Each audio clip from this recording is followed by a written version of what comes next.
USDA's June acreage and quarterly stocks report had some bullish surprises, especially on acreage for corn, which was down 5 million acres from the March 30th report. Quarterly stocks were above estimates and close to last year at 5.22 billion bushels. Soybean acreage was slightly bullish. It was up 310,000 acres from the March intentions, but nearly 1 million acres below estimates. Stocks were 397,000 bushels below 2019. And wheat acreage was the lowest since 1919, with spring wheat down 390,000 acres, and stocks were 36,000 bushels below last year.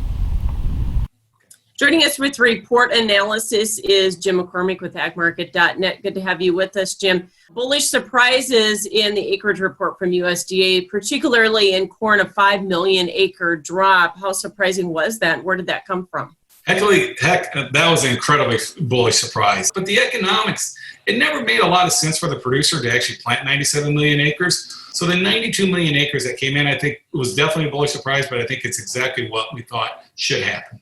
How much effectively does that pull down ending stocks? You're going to lose around 900 million due to the less yield. If that's the case, you leave everything else unchanged, I think your carryout's going to be around 2.5. So let's also talk about corn quarterly stocks. Those came in at 5.22 billion bushels. That's almost identical to last year, which was a little bit of a surprise to you because of what we have been seeing in terms of feed and residual, right? Because you remember, when the ethanol industry kind of collapsed when the pandemic was at its apex in the early part of this quarter, the distillers' grains went through the roof. So a lot of feed yards switched over to corn, we thought, and just kept that corn number going and fed a lot of corn. So that was a little bit of a surprise. So because the funds were loaded up so short coming into the report, and with what you said about weather, do you think we have a sustainable rally then? I'm optimistic. We've got a hot, dry forecast. I think this could force them out. So the 83.8 million acre soybean acreage figure that was used, do you think it wasn't up as much as expected because we did have prevented plant in the Dakotas and Minnesota? I think that's probably what it was more than anything else. I think the producers in the Dakotas decided that was the most profitable thing to do, was just to take the prevent plant.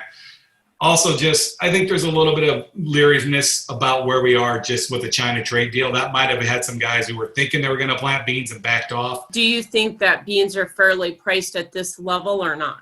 I think we got an opportunity to see these beans push back above $9. I think combined with the heat coming in, a little less acres, funds, combination of all that hopefully will give us a nice little run up in the beans. And what about the wheat market? Acreage came in the lowest level totals since 1919, yet we're near contract lows in all three classes. Right now, the problem is the wheat has moved to a world market. Probably think it's going to help the U.S. wheat producer the most, Michelle, will be the dollar. If we can get another leg down, that would help a lot because it would help stimulate export demand and make us a little bit more competitive. Thanks so much, Jim McCormick, AgMarket.net.